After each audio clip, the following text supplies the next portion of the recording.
Hi, everyone. This is Jay Rosenzweig, the founder and CEO of BirthParentFinder.com. And today I have on with me Sharon Peacock.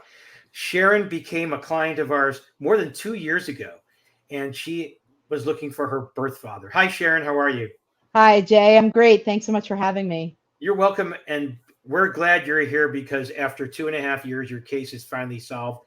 We found your birth father and you've been in contact with him. But before we get into all that, I'd like to know from you your story that you were adopted in 1974, that you were conceived in Mexico and born in Dade County, Florida. So tell me all about that. Okay, so I was conceived in Mexico. I was born in Florida, and my adopted parents were living in New York. They flew down to Florida to get me, brought me back to New York, raised me, and I was told at the very young age of 5 that I was adopted. So I spent, basically my whole life wondering, do I have family out there? Who's out there? Should I search? Shouldn't I search?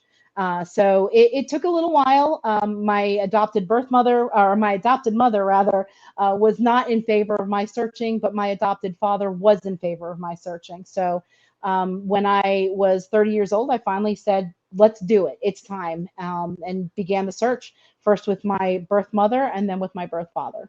And you told me that your adopted mother passed away when you were 23. Correct. And after that, you decided now's the time to start searching for your birth parents. Right, right. And it was a closed adoption, so I really didn't know how to start. It was a complete and total fluke. It was literally 30 seconds of searching to find my birth mother. It was insane. My father had given me a ton of stuff when my mother had passed away, and he was like, this is now all on you. You take care of all this. So over time, I would go through it a little, boxes and boxes at a time, and I found my adoption paperwork. Hmm. And interestingly enough, being 1974, they had typed in the information, which the typewriter leaves an impression on the paper. And apparently, they had typed my birth mother's name into the paperwork and then used whiteout to eliminate it. So it was like playing a scratch off. I just scratched the whiteout off the paperwork, and bam, there was her name. And I knew where she was from because the paperwork said that it was a hardship for her to appear at the adoption hearing because she lived in Orlando, Florida. So I typed in her name and Orlando, Florida, and the year of my birth, and she was the first hit to come up. And I went right to her Facebook, and there she was. And what year was that? So that would have been 2000. I believe it was around 2010 or 2011. That was only Uh, a few years after Facebook went public, basically. yeah, yeah, And it was when you crazy. when you reached out to her, what was her reaction? It took her a couple months to respond to me. I sent her. I actually had a friend who had given a child up for adoption, and her daughter had reached out to her when she was a teenager. So I said, "What would you have wanted her to say to you? What would have made it easier to be approached?" And using that information, I wrote. She was like, "Keep it high level, just kind of like a Reader's Digest introduction. This is me. This is my life. I'd love to talk to you if you're interested." So it took her a couple months, and I got a thick packet back from her, a very, very thick, long letter, handwritten, saying how this was a day she dreamed of her whole life, but thought would never come. And she was excited to know me, and she was thrilled to hear, you know, how many similarities we had, which was incredible to the whole nature versus nurture. I mean, was just amazing. So we began corresponding. She did let me know she wasn't comfortable letting her family know about me, and I told her that was fine. I wasn't looking to cause drama, or I just wanted to meet her and know her. And so we met for the first time in, it would have been around late, I can get you the exact date, but it was late 2011 or early 2012. I did a road trip to Florida with my youngest son, who was about 2 years old at the time. And we stopped in Orlando and sat at a Chick-fil-A for about 5 hours. And she gave you obviously a lot of information. Yes, she gave me a wealth of information. She told me this incredible story, the story of my birth and my origin. I mean, it was like it couldn't have been better written by Shakespeare.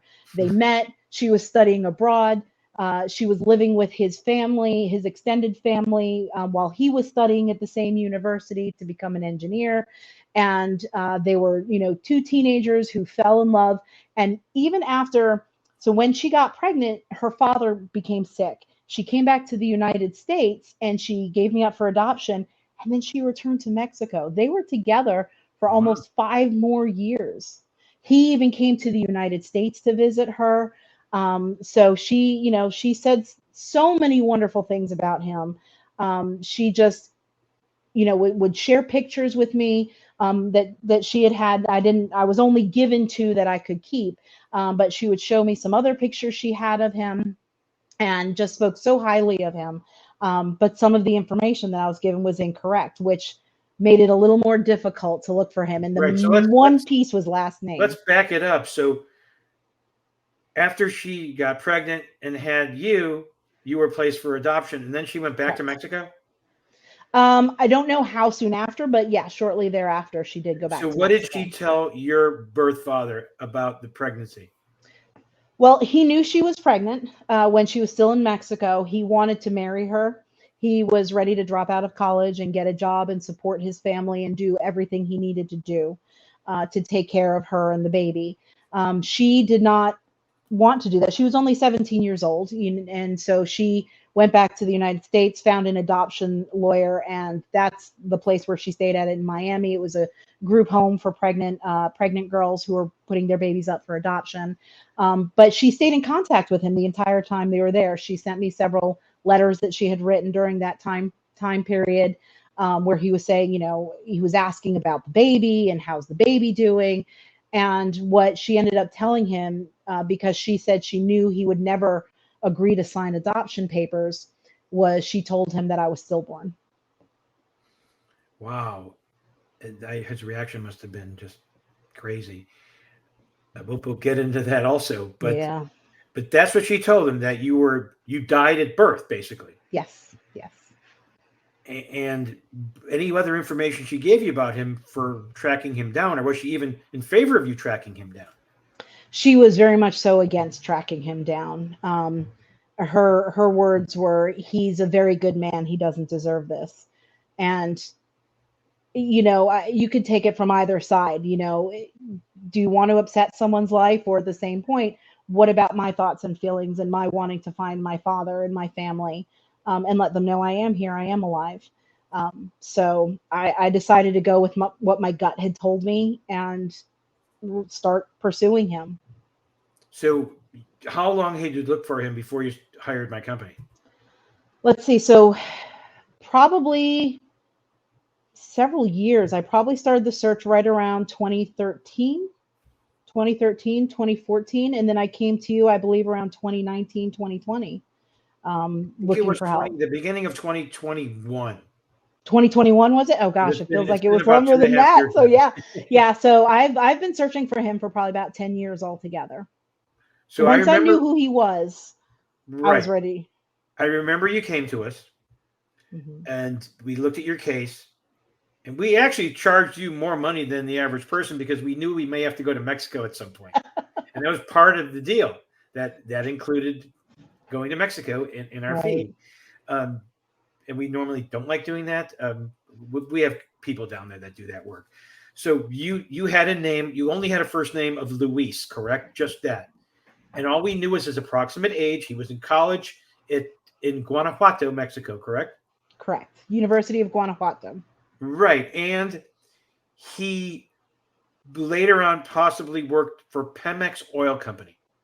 That's what That's I what was you were told. told. Okay. So what we did was I took this case and gave it to my genealogist to look at relatives to see if we can find him through the DNA relatives. It was ancestry.com, 23andMe. We uploaded it to GEDmatch, FTDNA, and all the sites, all the DNA sites. Mhm. And the closest relative we got, I think, was maybe a third cousin. Yes. Yes. And that's pretty low. And we don't know where these people are. They're not in the US, and we can't reach out to them. So what we did was we sent an investigator to Guanajuato, to that area, to Pemex, with the picture you had of your birth father and his sister when they were in their early 20s. Sister must have been younger, right? Uh, yes, his sister was probably about, in the picture, she was probably about 13, 14. Okay, yeah, but she was definitely younger. Yeah. So we went to the Pemex Corporation, and my investigator met with HR there, and they were great. And we had a long report for you about what they Hmm. said. They did the research.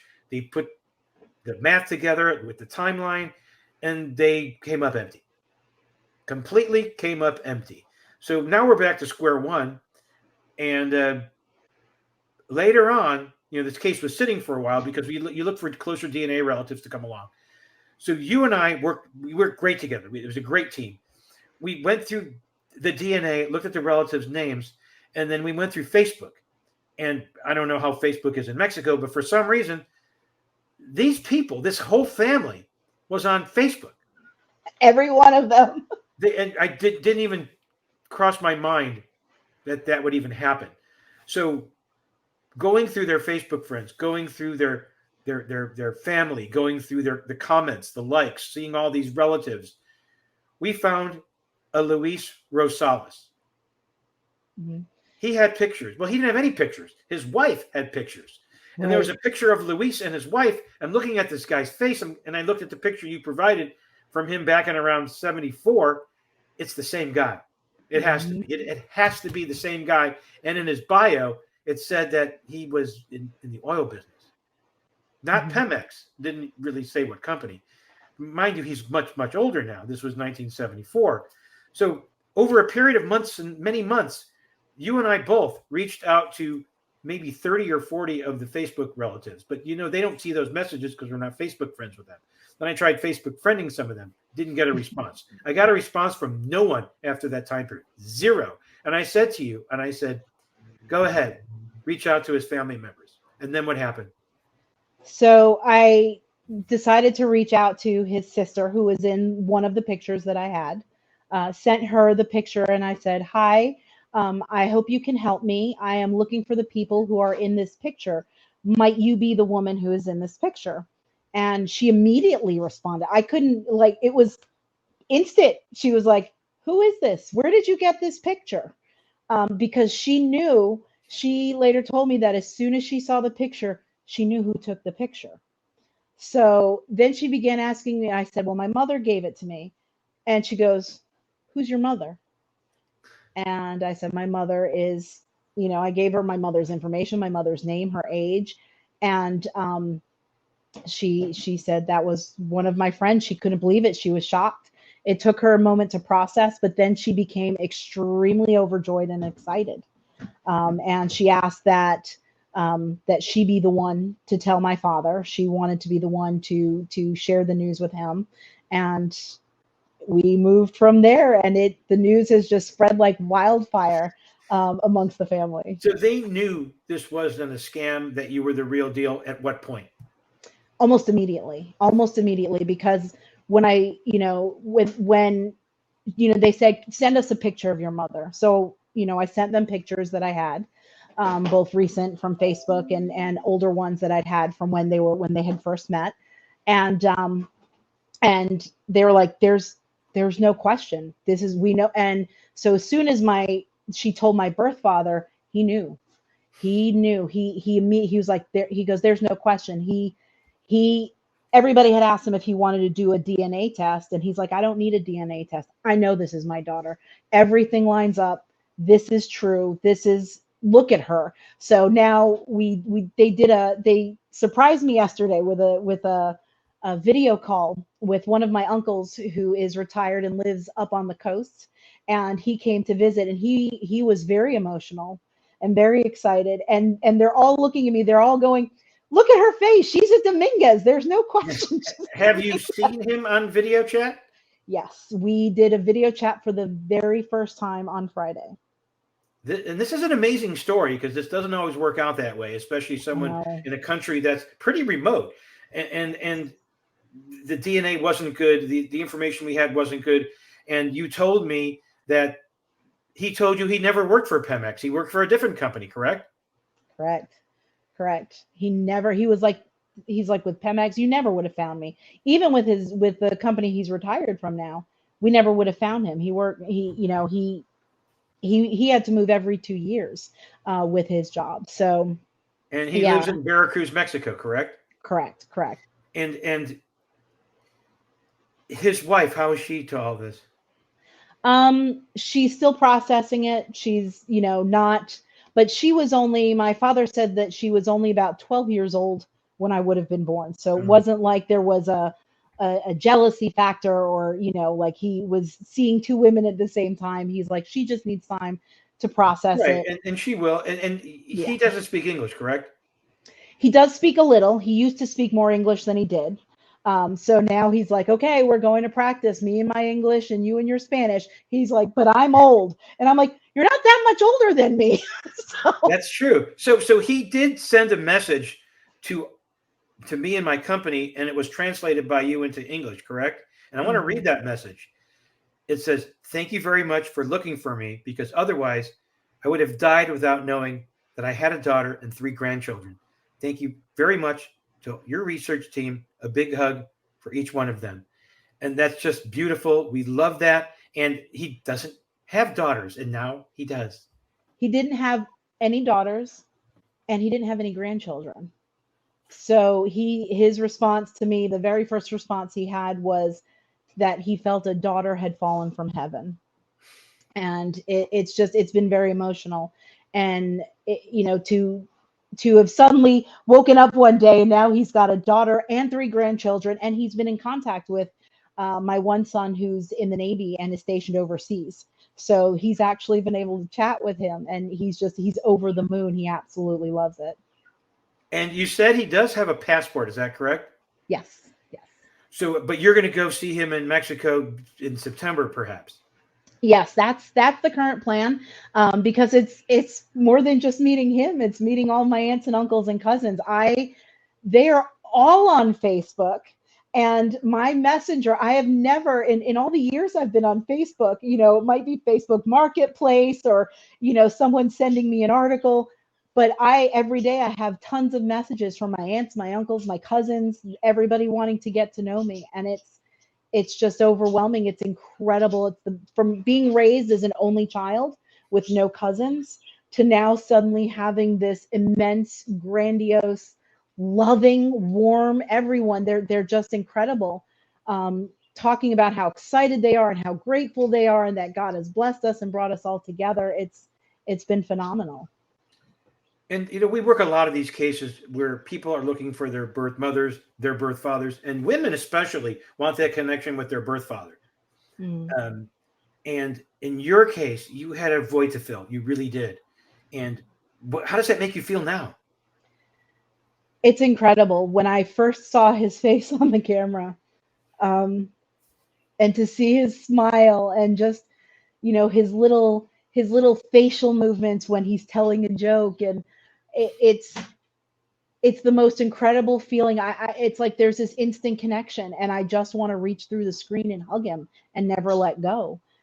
He's so incredible, and he's so warm and so loving, and it's like coming home you know So, your birth mother, you told me that you did tell her that you found him. What was her reaction? I've not yet gotten a reaction from her. um, we'll see. She may respond to me, she may not. I don't know. When I did tell her I was planning to search for my father, she was very upset. So she had unfriended me on Facebook. It was in increments where she would block her friends, then stop following me, and then unfriended me, and now I'm blocked. I can't even find her on Facebook. And that So doesn't really bother you, does it? it doesn't. I mean, I can, I can respect her wishes. I don't want to invade her privacy. I don't want her to feel like she owes me anything or she's obligated to anything. But it also feels a little hurtful, like I think I've proven that I'm not, an aggressive or invasive person. I'm not looking. I don't have an ulterior motive, and I said, look, I just want to be friends. You seem pretty fantastic. I just want to be friends with you. So it is a little hurtful, but But you we'll wouldn't trade this see. for the world, though, would you?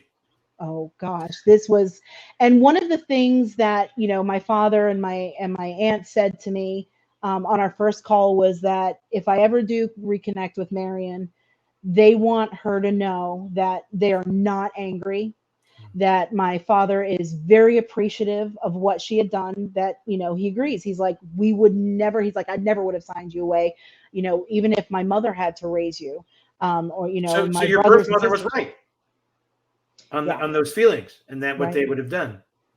Yeah, they And would have we've fought had too. cases very similar to this, where I reach out to a birth father who did not know that he had it. In those cases, he did not know he had a child. The birth mother never told him. And Hmm. and when I reach out to him, they're livid. They could, because I would have raised that child. My family would have raised that child. We would have done everything we could to Yeah, support that child with love and care. And then 30 years later, whenever the child grew up and met their birth father, they begin a whole new relationship and start all over. And obviously you're not 30, but you're going to be starting that relationship now. yeah, yeah. And it's incredible, and everyone is so joyful about it. And there's no anger, there's no frustration, no animosity. I was like, hey, look, you got the kids and the grandkids without the diapers. So without having to deal with the teenage drama. So we've got a lot to catch up on, and it's just absolutely amazing it to have the warmth and welcome and the reception, because I didn't know, would they have been upset? Would they have said, you know what, you haven't been around, we don't need you, you've got a life, leave us alone. And they're not like that at all. They're every day, we're just checking on you. I hope you're having a wonderful day, we can't wait to hug you. How are the boys, how's work going? I mean, it's just it's incredible. It's a perfect story. It's a perfect ending, and with a new beginning starting in September, where you're going to meet him hopefully. And if I can, I would love to be there. Oh, absolutely. We would love to have you there. It's going to be, I mean, everybody's already starting to plan where we're going to meet, what we're going to do. I'm like, oh, this is going to be big. This is going to be a very, very big week-long family gathering reunion. All Right. the aunts, uncles, cousins. It's going to be amazing. Right. So I must say that there's clients that are very impatient. You are definitely not one of those. You waited over 2 years to solve this case, and you were wonderful to work with, I must say. Well, I appreciate your being willing, one, to take the case on, and two, continuing to push through with it. I mean, it's something you could have looked at and been like, look, this is Mexico. There's so many missing pieces to the DNA. Don't know if we'll ever find it. And you were quick to respond to me whenever I had a question. You were patient with my anxiety, like, God, are we ever going to get to this point of finding him? You were very good at tempering me and saying, look, I'm going to do what I can. Let me send an investigator. Let's see what the next steps, be patient. Let me try to work on this. It's going to take some time. Your genealogist was fantastic in sending me updates on the report as things were coming through, and matching things up. I can go into Ancestry right now and see all the different notes that were taken, and who was reached out to, and who was contacted, and where they fall in the tree. And that's just amazing to see as well, because somebody who's not a genealogist, who doesn't have all that knowledge on how the DNA works and what the percentages mean and all that data means, to go in there can be very overwhelming. So to have someone dedicated who's interested and wants to power through and solve that puzzle, it's amazing to have such an incredible team behind you to power this search. And thank you. I really appreciate it. We do try as hard as we can, and we want an outcome like you had. It doesn't always work out that way. It really doesn't. Sometimes, there's cases where you do find the people, but they want no part of it. And this is not one of those cases. And this is just one perfect end result. Now, I wanted to ask you, I mean, you've had an interesting life, and we went over That's that. for And sure. one thing, this will go out to the public eventually, but one thing that you told me was from the documentary Three Identical Strangers, the story of the triplets that were separated at birth. Hmm. You are cousins with one of the triplets, the one that committed suicide, correct? Correct, Eddie. Yes, Eddie Eddie, what is Galan. Eddie's relation to you? So Eddie's father, Elliot, was first cousins with my grandmother, and they were so close. They were like siblings. And they were very, very close all the way up. My grandmother passed away at 90. She and Elliot had a pact that they would both live until they were 90 years old. So they were very, very, very close with each other. And when My adopted mother uh, was in the hospital. She had cysts on her ovaries and was told she had cysts the size of a grapefruit. And when she had surgery, the doctor told her that it was unlikely she would ever be able to have children. So my parents were devastated. You know, what were they going to do? Well, Elliot and his wife Annette said, listen, we've adopted. We will walk you through this process. We will help you find a lawyer. We will help you all the way through the process. So they helped all the way through, you know, finding the lawyer and bringing me home, getting everything set up. I mean, and Annette and Elliot, they were fantastic. They even they met my children.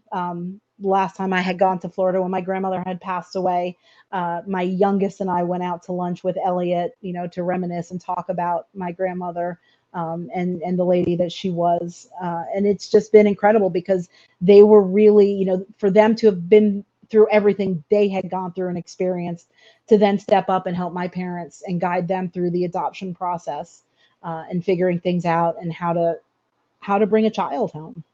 Right. So this is sort of like an extension of that story. Yeah, yeah, yep. And you sent me some information about some of the things that happened in your life that you'd like to share with us. Give me some examples. Oh my gosh, they talk about, you know, everybody, there's 6 degrees of separation, right? And thanks to my adopted father, I feel like it's really more like a 2 degrees of separation, you know, from everyone, from me or my father.